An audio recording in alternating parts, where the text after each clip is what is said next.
I'm with Sandeep Vaswani. He has done his engineering plus MBA from Premier Institute. He's working as a director HR with MNC. He's among the top 50 HR professionals in our country, and he's also director with Art of Living.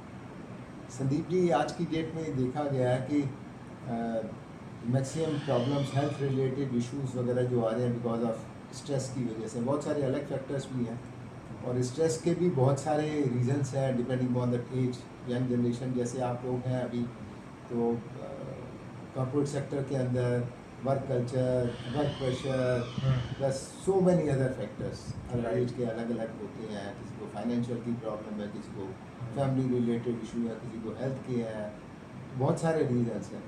तो आपके हिसाब से क्या, since you are from HR only, तो आपको ज़्यादा पता होगा क्या पॉलिसी या क्या क्या रीजंस हैं जिसकी वजह से यंग जनरेशन या अलग एज ग्रुप में प्रेशर होते हैं, और आप आर्ट ऑफ लिविंग से भी हैं, तो क्या कॉजेज़ हैं और क्या इनका सॉल्यूशन है? First of all Ghanshyam ji, मैं आपको कॉन्ग्रेचुलेट करना चाहता हूँ कि आपने इतना अच्छा इनिशिएटिव लिया है इस नॉलेज को लोगों तक पहुँचाने के लिए। मैंने आपके पुराने वीडियोस भी देखे हैं अलग अलग एक्सपर्ट्स के साथ, हार्ट एक्सपर्ट्स, आई एक्सपर्ट्स, और उससे आई एम श्योर काफ़ी लोगों को बहुत उससे हेल्प होने वाली है। अब स्ट्रेस का अगर हम बात करें तो देखिए, स्ट्रेस कब होता है? जब हमारे पास बहुत कुछ करने को होता है और समय लिमिटेड होता है और एनर्जी कम होती है। यस। तो देखिए, काम तो कम हो नहीं सकता, काम तो हमें करना ही है, ऑफिस का भी देखना है, घर की भी जिम्मेदारी देखनी है, बच्चों को भी देखना ही है, और समय भी लिमिटेड है ना। जैसे जैसे हम काम को पोस्टपोन करते जाते हैं और वो समय पास आता जाता है तो स्ट्रेस बढ़ना शुरू हो जाता है। तो हम केवल एक चीज़ इसमें जिसको हम मैनेज कर सकते हैं वो है एनर्जी। ओके। अगर हम अपनी एनर्जी को मैनेज करना सीख लें तो हम कम समय में ज़्यादा काम कर सकते हैं। राइट। तो देखिए, अब टाइम तो सबके पास सेम ही है। एक चपड़ासी के पास भी 24 घंटे हैं और एक प्राइम मिनिस्टर के पास भी 24 घंटे हैं। राइट। अब कौन अपने टाइम और एनर्जी को जिस तरीके से मैनेज करता है वो डिपेंड करता है कि वो जीवन में कितना आगे जाता है और वो कितना छोटी छोटी बातों के ऊपर स्ट्रेस करता है। मतलब टाइम मैनेजमेंट एंड प्रायोरिटीज क्या है लाइफ के अंदर। You have to define your objectives. We have to define our objectives and we have to keep our energy high. Right.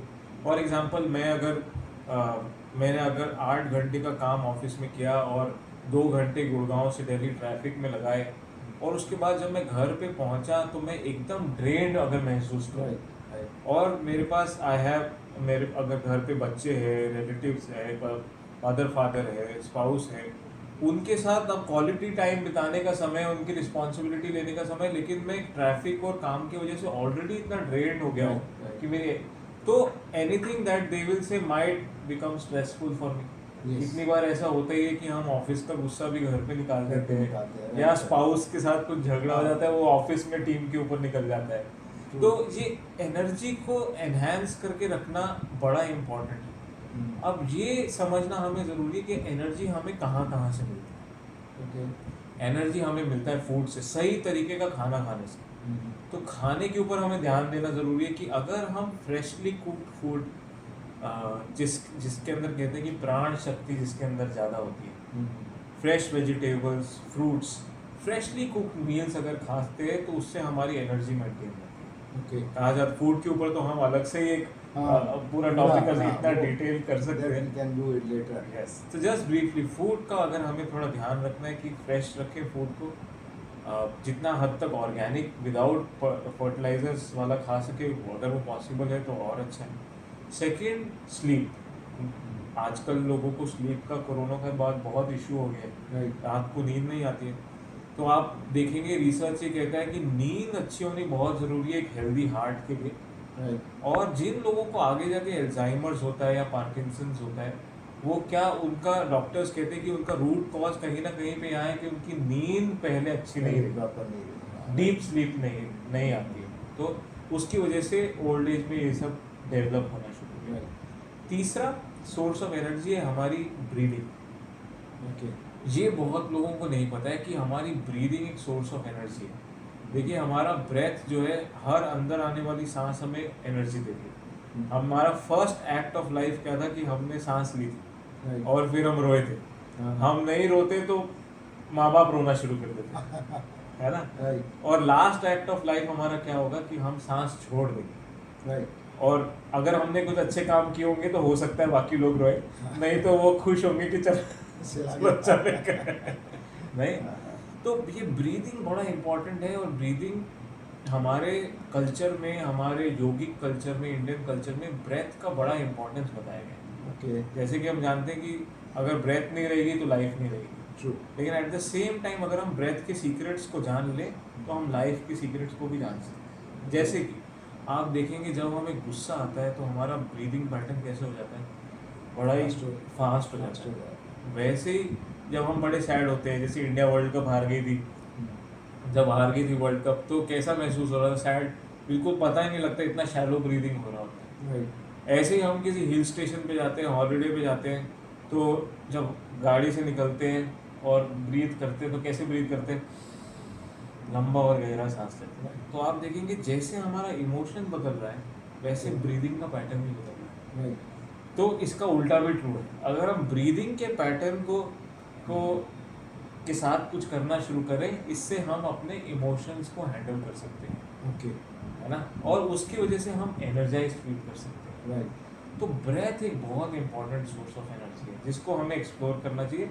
और आर्ट ऑफ लिविंग में जितना मेरा अनुभव रहा है पिछले करीबन 24 सालों से, वहाँ पे सुदर्शन क्रिया ब्रीदिंग टेक्निक जो सिखाई जाती है और भी बहुत सारे प्राणायाम वगैरह के बारे में बताया जाता है, they help you to revitalise your entire system, reenergise your system. Every cell gets oxygenated and energise. तो उससे क्या होता है, सेल डीके कम होता है, आपकी एनर्जी लेवल्स पूरे दिन में अच्छे रहते हैं। जो भी काम आपको करना है आप हायर प्रोडक्टिविटी के साथ कर सकते हैं और एक खुश मन के साथ कर सकते राइट। राइट। हैं। ये तीसरा सोर्स ऑफ एनर्जी हो गया ब्रीदिंग। चौथा सोर्स ऑफ एनर्जी हमारा खुद का माइंड। राइट। आप देखिए कि माइंड में अच्छे थॉट्स, एक काम माइंड भी एक सोर्स ऑफ एनर्जी होता है। कितनी बार ये होता है कि हमने, हो सकता है आज घर में बैठ के ज़्यादा कुछ फिजिकल एक्सरसाइज नहीं किया हो, लेकिन माइंड में कोई टेंशन चल रहा हो तो 2-3 घंटे में ही बहुत थकावट महसूस हो जाती है, ट्रू। चाहे हम इतना चले ना हो, हाँ, right, इतना right. कुछ काम नहीं किया हो। इसका ऑपोजिट भी है, माइंड अगर काम है, शांत है, तो हम न जाने कितने टास्क और चैलेंजेस और लाइफ में ले सकते हैं। राइट। राइट। तो ये 4 सोर्सेस पे हमें ध्यान देने की ज़रूरत है लाइफ में, ताकि हम एनर्जी को मेंटेन कर सकें। राइट। फूड का तो आपने बता दिया, बाकी चीज़ें भी मेंटल हेल्थ से रिलेटेड है। हाँ। But how to maximise your energy, hmm. जैसे आपने बोला कि ब्रीदिंग से रिलेटेड है, तो सिंप्लीफाइड टर्म्स के अंदर आम जनता को अगर जानना हो तो how you can increase your energy with the help of doing normal breathing है Yes. या छोटी सी एक्सरसाइज, क्योंकि हाँ। आज की डेट में लोगों के पास ज़्यादा टाइम नहीं होता कि 30 मिनट एक्सरसाइज करें या 40 मिनट करें, और वो कहते हैं 5-10 मिनट का कुछ करा या उससे भी कुछ बेनिफिट हो सके। बिल्कुल बिल्कुल। देखिए आजकल तो बहुत अवेयरनेस हो गया है योगा और प्राणायाम के लिए। Right.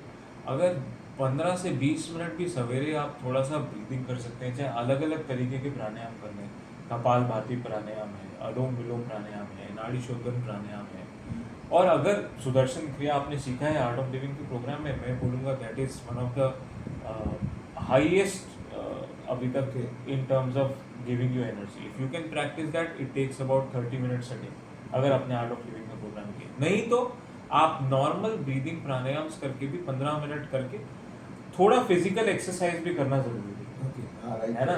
If you are, WHO recommend करता है कि 8 to 10,000 स्टेप्स हम लोग, 8,000 के आसपास स्टेप्स हम चले। थोड़ा अगर थोड़ा एज हो गया है तो थोड़ा मसल बिल्डिंग पे भी ध्यान दें, ताकि मसल्स बिल्ड रहेंगे तो आपके बोन्स के ऊपर प्रेशर नहीं आएगा। तो थोड़ा फिजिकल एक्सरसाइज और थोड़ा सा ब्रीदिंग, इतना ही अगर हम सवेरे कर सकते तो आप देखेंगे आपकी लाइफ की क्वालिटी में बहुत चेंज होना शुरू हो जाता है। दूसरा एक और चीज़ मैं बोलता हूँ जो आजकल बहुत लोग को फॉलो कर रहे हैं, कि इस रात के सोने से 2 घंटे पहले अपना मील खत्म करें। यस, वो तो सारे गैस्ट्रो के डॉक्टर भी यही बोलते हैं हाँ, कि आपको करना चाहिए 2 घंटे कम से कम कम से ताकि कम। एसिड रिफ्लेक्स वगैरह ना हो या कोई प्रॉब्लम ना हो। हाँ, इसके पीछे सिंपल सा लॉजिक है। देखिए हमारा ब्रेन जो है ना, रात को नींद में हमारी बॉडी को हील करता है और एनर्जाइज करता है ना। एक पर्टिकुलर तरीके की स्लीप होती है जिसको बोलते हैं N3 स्लीप, जो कि डीप स्लीप होती है, जिसमें हमारी बॉडी रिवाइटलाइज होती है, जिसको कहते हैं हम रिवर्स एज भी होते हैं, राइट। है ना। लेकिन ये N3 स्लीप में हमारी बॉडी नहीं जा पाती है अगर हमारे पेट में अनडाइजेस्टेड फूड पड़ा होता है। राइट। तो हमारा ब्रेन कुछ पावर बॉडी को रिकवर करने में यूज़ करता है, कुछ वो डाइजेशन में यूज़ करता है। लेकिन क्योंकि हम सो रहे होते हैं तो ना वो फुली डाइजेस्ट कर पाता है, ना ही बॉडी को हील कर पाता है। तो वो बहुत बड़ा कारण है। अगर ये भी साथ में हमने प्रैक्टिस कर लिया तो भी आप देखेंगे सवेरे उठ के हमारे एनर्जी लेवल्स राइट। बहुत अच्छे होंगे। कहते हैं ना, हेल्थ इज़ वेल्थ। तो अपने लिए हर इंसान को अपने लिए कम से कम आधा घंटा निकालना चाहिए। कुछ ब्रीदिंग से रिलेटेड एक्सरसाइज करें, कुछ नॉर्मल एक्सरसाइज Yeah. करें, वॉकिंग करें, तो आधा पौना घंटा दिन के अंदर ज़रूर निकालना चाहिए हर एक इंसान को। बिल्कुल। तो उम्मीद करते हैं कि इसी तरीके से और अच्छी सबकी ज़िंदगी अच्छी रहे और सबकी हेल्थ अच्छी रहे। Thank you so much. Thank you so much. Thank you so useful much. Information. Thank Thank you. you. God bless. Thank you. Thank you.